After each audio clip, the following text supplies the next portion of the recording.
ಮಾಡಿದ್ದೀರಿ. ನಿಮ್ಮ ಅಭಿಪ್ರಾಯ, ನಿಮ್ಮ ದೃಷ್ಟಿಕೋನದಲ್ಲಿ ಏನಿದೆ ಇತಿಹಾಸ? ತಾಯಿ ಚಾಮುಂಡೇಶ್ವರಿ ನಮಗೆಲ್ಲ ಒಳ್ಳೇದು ಮಾಡಲಿ. ಕನ್ನಂಬಾಡಿ ಕಟ್ಟೆಗೆ, ಕಾವೇರಿ ನದಿಗೆ ಅಣೆಕಟ್ಟು ಕಟ್ಟಿದವರಲ್ಲಿ ಟಿಪ್ಪು ಸುಲ್ತಾನರು ಮೊದಲನೇವರು ಅಲ್ಲ, ಕೊನೆಯವರು ಅಲ್ಲ. ನಾವು ಕನ್ನಂಬಾಡಿ ಕಟ್ಟೆ ಏನು ಕಟ್ಟಿದ್ದೀವಲ್ಲ, ಅದನ್ನು ಕಟ್ಟಿದವರು ದೈವಾಂಶ ಸಂಭೂತ ರಾಜರ್ಷಿ ನಾಲ್ವಡಿ ಕೃಷ್ಣರಾಜ ಒಡೆಯರು, ನಮ್ಮೆಲ್ಲರ ತಂದೆ. ಗೊತ್ತಾಯ್ತಾ? ಆ ಪುಣ್ಯಾತ್ಮ ಕಟ್ಟಿದ್ರು. ಈ ಆಕಾಶದಲ್ಲಿ ಸೂರ್ಯ ಚಂದ್ರ ಎಷ್ಟು ಸತ್ಯನೋ, ನಾಲ್ವಡಿ ಕೃಷ್ಣರಾಜ ಒಡೆಯರು ಕನ್ನಂಬಾಡಿ ಕಟ್ಟೆ ಕಟ್ಟಿದ್ರು ಅನ್ನೋದು ಅಷ್ಟೇ ಸತ್ಯ. ಅದರಲ್ಲಿ ಬೇರೆ ಮಾತೇ ಇಲ್ಲ, ಪಿರಿಯಡ್. ಅರ್ಥ ಆಗೋಯ್ತಾ? ನಾಲ್ವಡಿ ಕೃಷ್ಣರಾಜ ಒಡೆಯರು ಕಟ್ಟಿದ್ರಲ್ಲ ಕನ್ನಂಬಾಡಿ ಕಟ್ಟೆನ, ಕಣ್ಣಲ್ಲಿ ರಕ್ತ ಕರ್ಸ್ಕೊಂಡು ಕಟ್ಟಿರೋದು, ನೀರಲ್ಲ.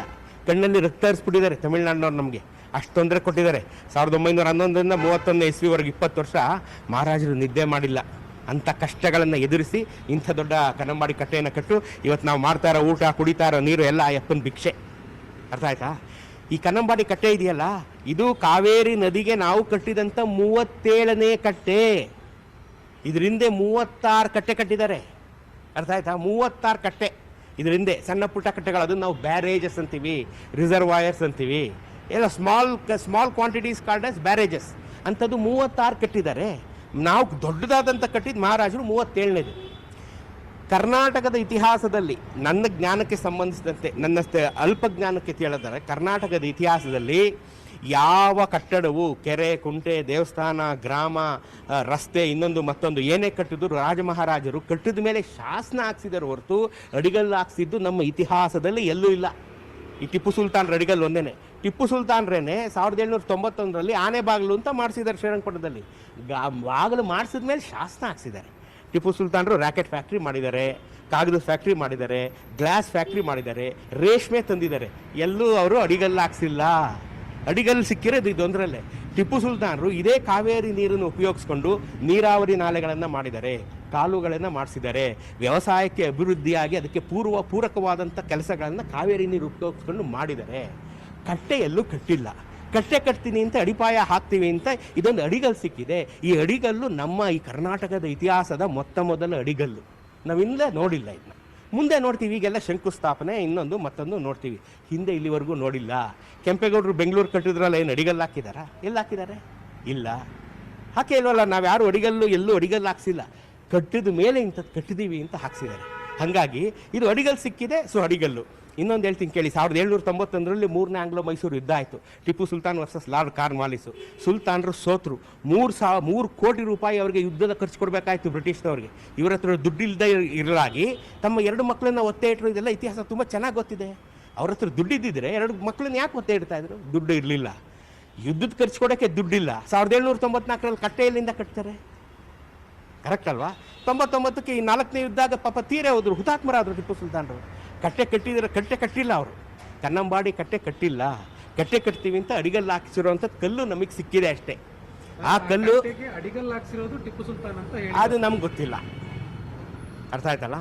ಈಗ ಅದು ಶಾಸನ ದಾಖಲೆಗಳು ಟಿಪ್ಪು ಸುಲ್ತಾನರು ಅಡಿಗಲ್ಲು ಹಾಕ್ಸಿದ್ರು ಅಂತ ಹೇಳುತ್ತೆ, ಭಾಳ ಸಂತೋಷ. ಆದರೆ ಕಟ್ಟೆ ಕಟ್ಟಿ, ಅರ್ಥ ಆಯ್ತಾ? ಕಟ್ಟೆ ಕಟ್ಟಿದ್ದು 36 ಕಟ್ಟೆಗಳು ಕಟ್ಟಿದ್ನಲ್ಲ, ಅವ್ರ ಹೆಸರನ್ನು ಹೇಳ್ಬೇಕಲ್ಲ ನೀವು, ಹೇಳ್ಬೇಕು ತಾನೆ. ಕನ್ನಂಬಾಡಿ ಕಟ್ಟೆಗೆ 36 ಅಣೆಕಟ್ಟು ಕಟ್ಟಿದ್ದೀವಲ್ಲ, ಈಗಲೂ ಇದೆಯಲ್ಲ ಅಣೆಕಟ್ಟು, ಈಗಲೂ ಇದೆಯಲ್ಲ ಕನ್ನಂಬಾಡಿ ಕಟ್ಟೆ. ಸುತ್ತಮುತ್ತ ನಾವು ಶ್ರೀರಂಗಪಟ್ಟಣ ಮೈಸೂರು ರಾಜ್ಯದಲ್ಲೇ 36 ಕಟ್ಟೆ ಇದೆ. 37ನೇ ನಮ್ಮ ಕನ್ನಂಬಾಡಿ ಕಟ್ಟೆ. ಅವರು ಎಲ್ಲ ಕಟ್ಕೊಂಡೇ ಬಂದಿದ್ದಾರೆ, ಹೌದಾ ಅಲ್ಲ? ಮಹಾರಾಜರು ಕಟ್ಟಿದ್ದು ಕನ್ನಂಬಾಡಿ ಕಟ್ಟೆ ಅಲ್ಲ, ನಮ್ಮ ಬದುಕು. ಕೋಟ್ಯಂತರ ಕನ್ನಡಿಗರ ಬದುಕನ್ನು ಅವ್ರು ಕಟ್ಟಿದ್ದು. ಒಂದು ಕನ್ನಂಬಾಡಿ ಕಟ್ಟೆ ಕಟ್ಟಿ ನಮಗೆ ಎಲೆಕ್ಟ್ರಿಸಿಟಿ, ನೀರು, ಉದ್ಯೋಗ, ಊಟ, ತಿಂಡಿ, ಬದುಕು ಎಲ್ಲವನ್ನು ಕೊಟ್ಟರು ಮಹಾರಾಜರು. ಅವರು ನೆನೆಬೇಕಾದ ನಮ್ಮ ಕರ್ತವ್ಯ. ನಾವು ಇವತ್ತು ಕೃತಜ್ಞರಾಗ್ಬಿಟ್ಟಿದ್ದೀವಿ.